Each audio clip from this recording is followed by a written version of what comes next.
Thank you for tuning in to another episode of Outside the Box. I'm your host, Oneal, the CEO, and tonight we're talking about leading by example. So I want you guys to buckle up your seatbelts because now you're plugged in, tuned in, tapped in to Outside the Box.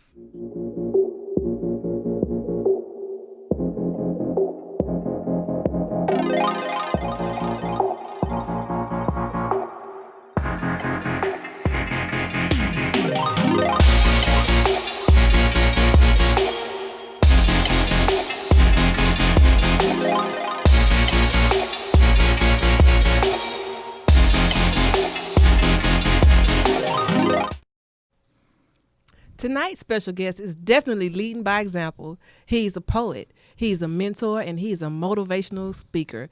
So without further ado, I want you to give it up for Ernest L. Beason II. What's going on, man? What's going on, boss? I'm solid, man. I'm good. How about you? I'm lovely. I'm glad to have you in the building finally. Yeah, man. Yes. Yeah. Long time coming. Man, so we go like way back. Like way elementary. Way back. Yeah. Yeah, so I have had basically a front row seat of watching your evolution. And I have to say that I'm very proud of the man that you've grown to be. Thank you. The legacy that you're leaving behind is awesome. And so I definitely want to have you on Outside the Box because I definitely think that, one, you're epic and you're definitely outside the box. So I want to have you here so that you can inspire others that may not know who you are. Right. That they can kind of catch on and see what you're doing because I love your movement. Definitely. So I know who you are, but I want to give you an opportunity to tell the world who you are and what all you do. Well, my name is Ernest L. Beason II. I am a poet and motivational speaker here in Houston, Texas, traveling the world spreading a word that is encouraging people and inspiring change. Okay, epic. Yes. Epic. So tell us a little bit more about Epic or I Am Epic and how that kind of like manifested. So my album, I had an album that I wanted to do, and I was trying to think of a name to call it. And I was going back and forth with one of my friends. His name is Deontay Scott. And me and Deontay were going back and forth talking about it. And I was like, encouraging poetry, inspiring change. He was like, no, bigger than that. Mm-hmm. I was like, well, what about people? He was like, yeah, perfect. Encouraging people, inspiring change. And so the album itself Shout out was to Deontay Scott. Yes, Yeah. definitely, man. The album itself was something that kind of just became a life of its own. And then from that, I was able to bring forth a business, and that business became something separate from me. Right. And Epic got way bigger than who Ernest L. Beason II was. Right. So, now, that came a little later than your poetry, correct? What's that? The whole movement. So when did your poetry begin? When was that birth? Because, I don't know. You don't even tell nobody your poetry name. So I started as baritone. Baritone. I started as baritone, but earlier than that, Miss Dedrick in my 8th grade English class was very beautiful. Rest in peace. She was extremely beautiful, and I sat in the front just to pay attention. Oh my and I was like, oh, wait a minute, I could actually do this. And so I started writing. I never told anybody. I started writing raps. My mom found one of my raps, and she was terrified because I was a good kid. But I was a studio gangster as well. So I was writing things that didn't exist, writing things that I saw. She was just like crying and terrified. And so from that, I stopped a little bit, started playing football, got hurt. This girl hurt my feelings when I was like 20, 21, and I wrote a poem about it. The poem was lame, but I realized that I had the skill set because I still had those things. And from there, I started on the Houston poetry scene in 2006, and that's how it began. Got invited by Seven the Poet to the Shadow Bar, and from there that's been what it is. Seven, every time, his name come up a lot on these shows. Right. Yeah, shout out to Seven. Yeah. So, what was your aha moment that made you decide that I'm going to take poetry on a bigger scale? Because your poetry kind of opened up the door for motivational speaking in different symposiums, and just it kind of opened up the door for a lot of different things. Before you even start the I Am Epic movement, Right. poetry was there. Right. So when did it click to take poetry on a bigger scale? Because you actually have performed for thousands of people at the time. So. Yeah, man. So one of the things for me was realizing that the gift was a legit. I didn't know that it was that easy to do for me. But one of the biggest moments of my life, I watched Seven perform at a women's conference, and at this time I was just starting, and I didn't know him, and everybody was telling me about him. One of my friends, Gary Mays, was telling me about him, and Gary was like, "Hey man, you need to check out this dude Seven." I was like, "No, you need to check me out." And then I heard him, and I was like, "Hey, you're whack." Me to myself, telling myself I'm whack, and from there began to take my craft serious because he was up there executing in front of a crowd of 3,500 effortlessly. Yeah. And I was like, I suck. So I went home, started to perfect my craft, brought it to the stage, and that was the birth. That was that aha moment. Like, I can actually do this if I put my mind to it. So yeah, that was. And it becomes addictive when you can go out there and you can express yourself, and the crowd receives you, and you get that love.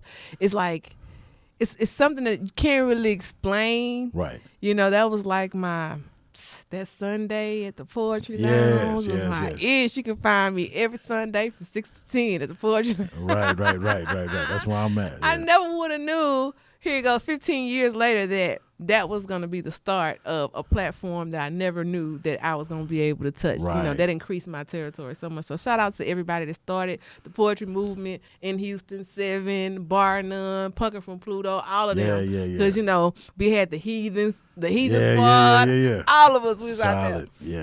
Yeah. So you started the I Am Epic movement with that. So what was that moment like? When did that click for you? In 2011, I had the opportunity to go to a drug and rehab center and talk to some kids. Again, Seven couldn't make it, so he asked me to go on his behalf. I went there, talked to the kids, and the lady said, "Can you come back? Can you teach them poetry?" I was like, "No, that's a natural gift. I can teach them about life." Right. Went in there, and I decided to do a writing workshop, but my writing workshops are unconventional. I presented it to the kids. It gave them an opportunity and an outlet. From there, I began to realize that, man, this is something great. So my writing workshops was the birth of it. And it just began to take on a life of its own from the standpoint of I began to go back week after week after week and perfecting it and fine-tuning it and doing that. And so it was birthed through a need for kids to have an outlet. And so that's how I got into working with the youth. I've always worked with youth since 1998. I coached Little League football, and from there it evolved into doing writing workshops and so on and so forth. Well, actually, I have a video that I want to share, and coincidentally, you happen to be in the classroom. Really? Let's see what that is. It's called "To Be" by Ernest. To be or not to be, that is the question. And to me, to be should be the answer. Because not to be would mean you are neglecting what you are designed to be. So every day wake up on your grind to be and understand that you will be tested in the fire and refined to shine to be. Take that first step on the ladder to success and climb to be. And after that ladder gives way, then let go and grab hold of a rope. But whatever you do, don't lose hope. And sure, they may have told you nope, but that's not the time to break up and quit your dreams, so elope. Because not everyone will understand the thoughts that you share from your heart and mind. Don't let that moment define you. Instead, allow it to remind you that you are an unstoppable champion and able to excel at anything you put your mind to. The only obstacle in the way is you. So press your way through. Look in the mirror every day and say, I believe in you. Dig from deep within to discover the true meaning of your existence. Then defy the odds in spite of overwhelming resistance. When you feel like quitting, remember why you started in the first place. Recall that first taste of success and allow that to be the driving force to get you back on your thirst pace. And yes, you may be in second, but you're closing in on first place. So don't give up, because it's not about how you start, but how you finish the race. You are the sum total of your choices, so choose to be. Listen, your dreams won't begin to take shape until you wake up and stop wishing and start working. Stop pouting and start planning. Stop prolonging and start achieving. Stop doubting and start believing that you can be successful. So don't be scared to fail. Mistakes will be made. Stop waiting to excel. Don't be afraid of your own greatness. Come out of your shell. The world is waiting for your brilliance to prevail. I dare you to be purposeful. I dare you to be productive. I dare you to open your eyes and see. I dare you to be inspired to be.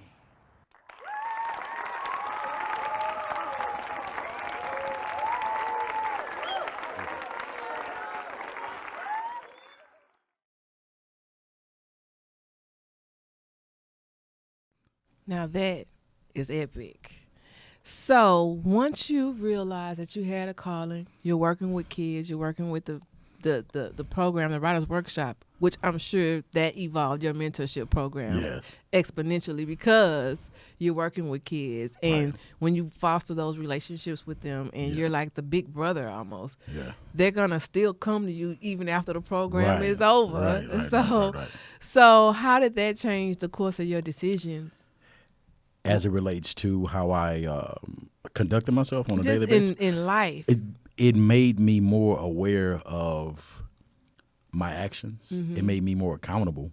Definitely. It made me pay attention to some of the things that I was doing, because when you're talking to someone and you can hear advice that you should follow, you're like, well, maybe you should do that because sounds great on paper, but what are you doing? It made me more accountable. In short, it made me more accountable. It made me try a little bit harder, and it made me more empathetic, made me more understanding of what they're going through. Because I can easily tell you what you're doing wrong, but if I look back at myself and what I'm doing, it takes on a whole nother life of it. Now, did you have a support team when you decided to launch your workshops and your programs, or were you like a self-motivated machine? I had a gentleman by the name of Clifford Lee, the only person that was there from the beginning. His name was Clifford Lee. He was managing me at the time, and so he helped draft the first writing workshop. Shouts out to Clifford, man. He looked out, man. That's the homie, man. He looked out, and he made sure that all my stuff was in order and right. And that was the team I had. That was like one person. So So now, do you ever travel with your programs? And how are you received when you go abroad in different cities? It's weird because they don't know. Because most people, when they look at me, if they don't know me from here, they think I'm security somewhere. Because I'm 6'1". I can see that 6'1", 300 plus, and so they looking like, oh, okay, you're here. What time what time's the door open? I'm like, I'm the guest. No, but I never say anything. Feature. But they are like, wow, they're wowed by it because the ability that I have to reach any child, no matter what walk of life they're from, whether they're wealthy, whether they're in poverty, I can walk up and I connect with them instantly because it's just a God-given gift that I have to be able to understand and empathize with them. So I'm typically received like bright because they can appreciate my forwardness because I'm socially awkward. So I embrace that social awkwardness by being really awkward. And use it to your advantage. I'm gonna make everybody uncomfortable. If I'm uncomfortable, everybody's uncomfortable. No, I could definitely see that. Yeah. So what are some valuable lessons that you've learned on your personal journey in becoming epic? Patience. Okay. Being patient, being persistent, being consistent. Those are the three things that I think I've learned, and patience is at the top of the list because this doesn't happen overnight. Okay, right. And you have to understand that sometimes progress is a slow process. Yes. And Amen. because progress is a slow process, you have to be able to go through those changes, and nothing typically happens overnight. And so the biggest lesson was patience, persistence, because I know that I have to keep going. I know that I'm going to be annoying. All I need is one yes. Yes. And when in the process of me searching for that one yes, I'm going to be persistent. Even if you told me, you're going to have to tell me no again, because I'm going to revisit it. And so those are the two top things: patience and persistence. So, if there was something that you could do differently, what would it be? Something that I would do differently. I would do my homework. I would go to college, because that's something that I didn't do. No regrets, but if I could do that, I would become more educated on my skill set. That way, because I'm at the point now where I understand it, but it was a journey to get to this point. Definitely. And so learning to educate myself and being more active in that area versus just thinking, okay, I'll figure it out when I get there. Yes. So I'm gonna get out of your personal business now. Let's rock it. Let's go and open. I'm here. So how is it juggling a personal life, being a mentor, being a poet, being a motivational speaker? You do a lot. How is that for you? Well, for me, I had to learn to take a day off to myself. Okay. Because if you don't, you'll become consumed by the work. I also learned to surround myself with people that don't take me serious. What you mean, the people? Surround yourself with people that don't take you serious? People that just see me as Ernest. Oh, I get that. They're not in front of me like, yeah, so today we're going to talk about, it's not profound. They're just like, hey man, what are you doing? Yeah, Go sit down. A break from reality. Yes, a break from getting away from reality. So that's one of the things that I do in order to keep myself grounded, to keep myself balanced, to have that healthy balance. Because if you don't take that step away, it will consume you. You really. And realizing that I am not my work. Now, speaking of that, speaking of work, in this pandemic that we're in, of course, we lost a lot of work. Right. Because we can't go perform, we can't host events. Right. It's just, things are just a little bit different. Right. But you found a super creative way right. to keep us entertained. Right. You have Ray's Zoom room open mic. Yes. And you have that. Can you tell us about that? So one of my favorite movies is Life, and Eddie Murphy plays Ray Gifford, and in the movie, Ray has this imaginary club called Ray's Boom Boom Room. So I decided to do a little play on words, Ray's Zoom Room. And I always introduce myself. I say, good evening, ladies and gentlemen. Welcome to Ray's Zoom. Ray is not in today, but I'll be your host. And so it's an open mic. It's open to everybody. At least 100 people is on a Zoom. Okay. And you pay $3 to get in. We send you the code to log in. You come in and you're going to be entertained by some of the world's finest, because now we can reach anybody. Right. We get poets from all over. So we have poets as far as California and as close as Houston. And so, All right. And so they all on the Zoom, and it's basically like you all spitting. Right. And it's an open mic. So if you have a talent, you can sing poetry, juggle oranges. Or even if they just want to come and just be entertained, they can sign Oh yeah, up. definitely. They can come. They can come and sit in. That's what the cover charge is for, to come in and be entertained by them. And so people have come in there and just been blessed by it, man. We've been going strong now for about a month, and so it's been great. And it's just been good to be able to see all of the multiple talents, and because we have some people who discover that they like to write. And so if they want to tune in to the Ray's Zoom room, where they have to go to do that? They have to go to my email, which is bookingmrbeason@gmail.com. Okay. And just request that they'd like to do it. Okay. And follow the instructions on the flyer, basically. And they're going to say, hey, you want to go to Ray's Zoom room? They pay $3 towards my cash. Let's take a look at that flyer one more time. Let's do Ray's that. Zoom room. Yeah. Yes, that's open mic. There's $3 general admission, cash app. You can see that right there, Ernest Beason.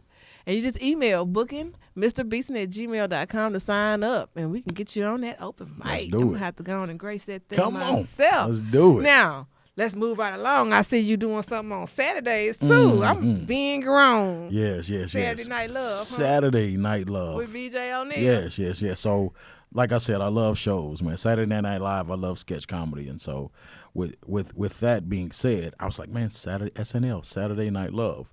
BJ Oneal helped me out of one of the darkest moments of my life. He's a relationship expert, has a book called What is Love, website Love Relations. And so I decided to expose the world to what I was receiving one-on-one. I called him with an idea, and I was like, hey, man, let's do this. We started doing it about 2 weeks after the pandemic, about 2 weeks after they said we'd be shut in. I was like, okay, let's do this, man. They at home. They have nothing to do. Okay. So, boom, man, we started doing that, man. I love to I love to show people's talent and be able to get them to, hey, man, this is nice. And So Saturday night, The Saturday Night Love. What can we look forward to on that? Oh man, relationship advice from BJ Oneal and a bunch of random questions from me and the audience. Okay. So I'm the host, and so I facilitate the questions. People inbox me for questions. Okay. I ask him those questions, and then I chime in and give my relationship advice based on relationships I've been in. Okay. He gives it from the standpoint of his book. All right. Yeah. All right. So tell us where we can stay updated on future events from you. You also have an Instagram page, which is the ELB the second. ELB2ND. Yeah, so we need our guests to go and follow, so you can stay up to date on everything that he have going on. Yes. And then last but not least, I don't want to forget, because this is definitely something that I'm sure is dear to your heart. You have the Youth Zoom. Yes. Tell us about that. So I realized that a lot of after school programs are kind of being put on hold, or there's not a lot of opportunities for people to take their kids places. So I would rather take them a place on Zoom. They come into the Zoom and we do a writing workshop. I know a lot of kids who love to write, and if your kid loves to write, or if they, because I specialize in social emotional learning, and so they get the opportunity to experience an experienced writer, as well as someone who is a behavioral specialist who understands social emotional learning. And so I'm teaching them how to write and understand their feelings through poetry. Oh, I like that. Yes, so that's on Saturdays. Shout out to that. Yeah. Well, I am happy that you came and shared your story and your journey with us. Yeah. Man, it seems like we never have enough time. Right. You know what I'm saying? Yeah. I also want to remind all our guests, all our viewers that are tuning in, tapped in, plugged in, that we are on multiple platforms. You can find us on YouTube, Google Play, Google Podcasts, iHeartRadio, iTunes, Hip Hop Streets, SoundCloud, Spotify, Spreaker, and Stitcher. And you can also find us on Facebook under Oneal the CEO. I want to thank you guys for tuning in. I want to thank you again one more time, Ernest L. Beason the second. You don't have to say the whole thing, baby. For coming, man. And we definitely going to stay tuned in and tapped in. You guys check him out on that Friday open mic. Saturday, he got that love Q&A with BJ Oneal. Man, he keeping us busy during this pandemic. You have no reason to complain. I'm not complaining. I'm just explaining. Yeah. So thank you again, and we thank you all for being plugged in, tuned in, tapped in to Outside the Box.